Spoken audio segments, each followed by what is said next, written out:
Hi, and welcome to Traditional Medicine Podcast. I am your host, Carl Levick. Today, we're going to talk about the sacred alliance that traditional indigenous healers have made with Mother Earth. Why is this a theme with traditional indigenous healers? We're going to cover that today. Now, if this is the first time that you've tuned into this podcast, let me tell you a little bit about what you can expect to hear. Here we talk all things Amazonian and high Andean healing traditions of Peru. For 9 years, I've been volunteering for various healers, and more than half of that time has been spent with Amazonian and high Andean healers of Peru. This is really just about me distilling all that experience and all that information so that you can feel a little closer to these traditions. If you want access to incredible traditional indigenous healing, then go ahead and check out traditionalmedicinemiami.com. We work directly with the Kiro community to be able to connect their community with our community, people that need healing. So go ahead and check out traditionalmedicinemiami.com. Shoot us an email and we'll be happy to connect you. All right, so what is this alliance that traditional indigenous healers have with Mother Earth or Pachamama? Why is it such a critical element to a lot of these traditional indigenous healing communities? There's a really big difference between modern society and traditional indigenous healers and their communities. It's as if the two are two completely different expressions of humanity. And the fork in the road decision that has really made this different expression of human society, of human thinking, of medicine, of the way we see the world was this. We had a decision to make. Were we going to integrate ourselves in a harmonious way with nature, in a way that respects nature, or were we going to splinter ourselves away from it and almost see ourselves as completely different? And anytime that we interact with nature, it's going to be just a means to an end in a much more callous way. For traditional indigenous healers and their communities, they leaned into nature with respect, with reverence, and they were able to, in their love, be able to communicate with nature. They were able to find that nature was alive, that the planet is alive, that the sacred mountains are alive, that sacred plants exist, and other beings on this planet, that if we could increase our abilities, we could reach that sort of communication with them. Now, modern society has gone the complete opposite way, and that has really limited us in many, many different ways. So I'm going to tell you a little bit about how the ayahuasca brew came to be. If you've ever been to the virgin jungle of Brazil, of Peru, of Colombia, you'll know that everything really looks the same. So the ayahuasca vine looks like every other vine. The chacruna leaf looks like every other leaf in there. Everything looks like shrubs. You don't really know the difference. I mean, there's just too many of them. In any direction, you're looking at tens of thousands of different species that look really similar to one another. So everybody's always wondered, well, then how did this healer know that it was that particular vine with those particular leaves brewed in a certain kind of way that was going to produce this brew? If that healer, for example, would have combined the ayahuasca vine with a poisonous plant, which would have been easy to pretty much find because not everything that grows on Earth is suitable for human consumption, folks. So it could have been something really bad that could have came of it. So this person was so in tune, though, with nature, with Mother Earth, that the sacred plants themselves taught the healer how to do this, how to put the brew together. And it's still going on today. The sacred plants are the ones that teach the healer. They show the healer how to become a healer. They help them energetically to reach new levels of consciousness, to broaden their perception of this world, to include energetics, to include the spiritual aspect of this life. Without this alliance, this entire tradition would not be possible today, and no one would know about the ayahuasca brew. Similarly, the high Andean community also built alliances with Mother Earth and the sacred mountains. For them, it was the sacred mountains and Mother Earth that taught them how to heal, that taught them how to be able to read the coca and how to communicate with them. And they were the ones that provided the Kiro and those who came before them with the energetics to reach new levels of skill, to reach new levels of wisdom, to reach a wider bandwidth in terms of their perception of this world.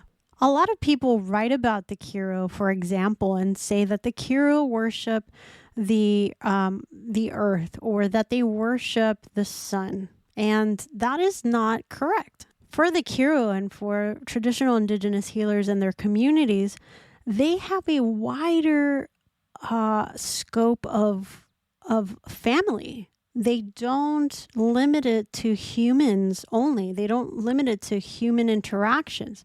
For them, family extends to Mother Earth, extends to the sacred mountains, extends to sacred plants. For someone that believes that they are worshiping Mother Earth or worshiping sacred mountains, I would like to ask them if they worship their biological mother.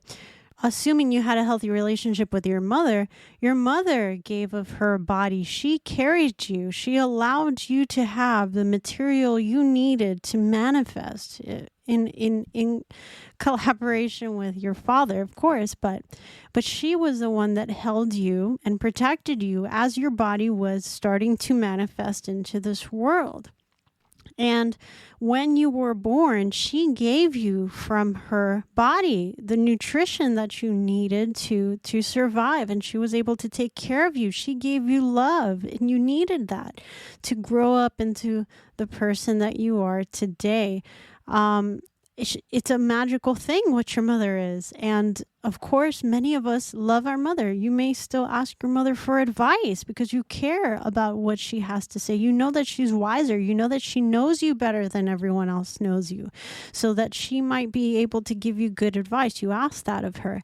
You may also ask her for favors sometimes. Maybe you're sick and maybe she comes and makes you food, and you give her presents. You want to make sure your mom is doing well. When she's not well, you're making sure that you're making things better for her. My point being is that same relationship you have with your biological mother, again, assuming that it was a healthy one, is the same relationship that the Kiro have with Pachamama, or Mother Earth. She is, of course, much more powerful than our biological mother, but she still carried us, and she still gave of her body to allow this world to manifest.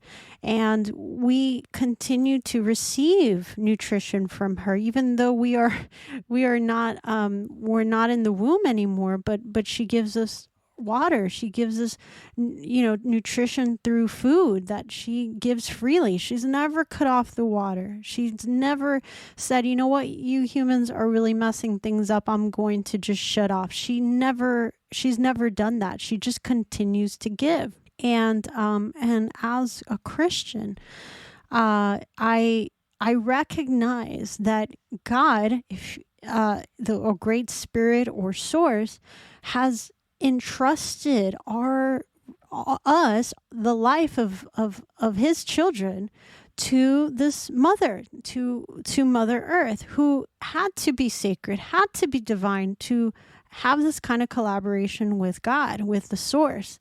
And so when we cut off that relationship with our mother, we are only receiving half of that plan, right? We're not receiving our full help because God has basically placed us under her care. Another misconception that people tend to have, the first one was that the Kiro or traditional indigenous healers worship the earth, sacred mountains, sacred plants, etc.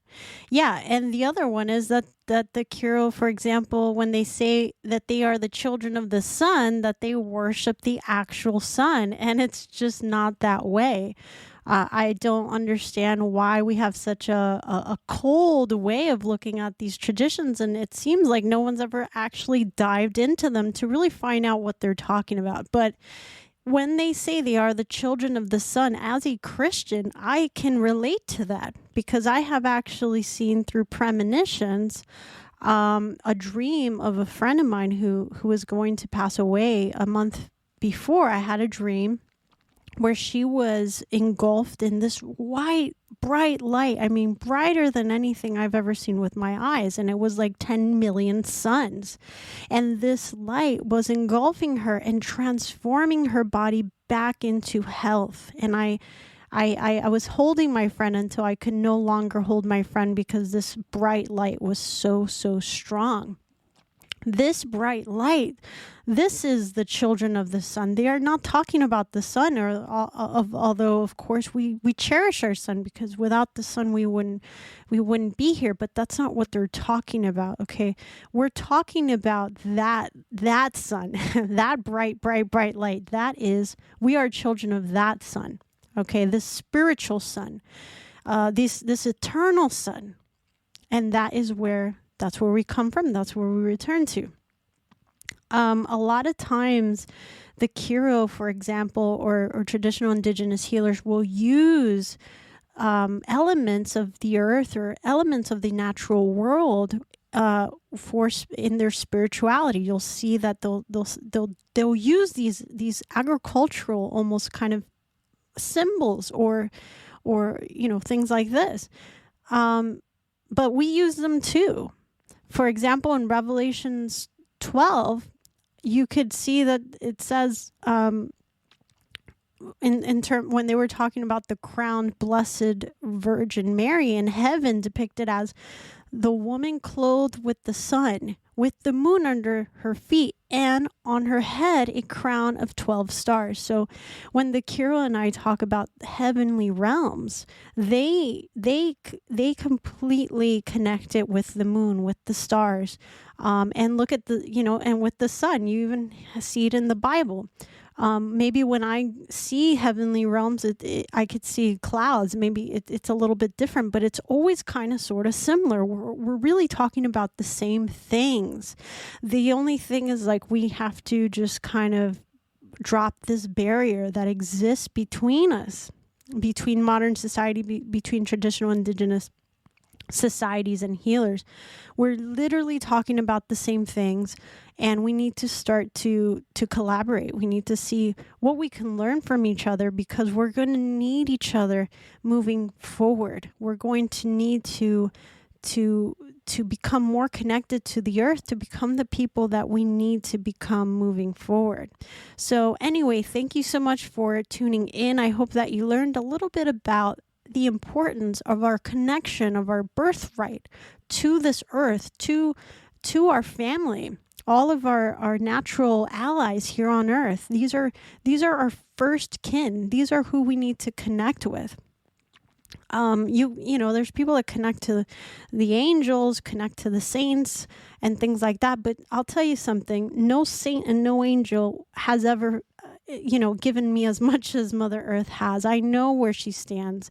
I know where these sacred plants and sacred mountains stand, because they are in the same boat that I am. If this planet tomorrow is ravished by nuclear war, we're all going to suffer. So I know who's in the same boat as me. A lot of people, sometimes they feel they're connecting with angels, they feel they're connecting to something outside, and sometimes it's actually something dark that's masking itself as such.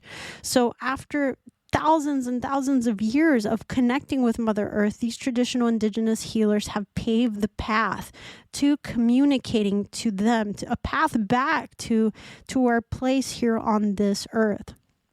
So I look forward to talking more about this and finding out ways that we can connect again with Mother Nature, with Mother Earth, with the sacred mountains, and with all of our allies here on Earth. And of course, there are other allies all over, but these are our family. This is our foundation. So thank you so much for tuning in. Check us out on Instagram. We're Traditional Medicine Miami.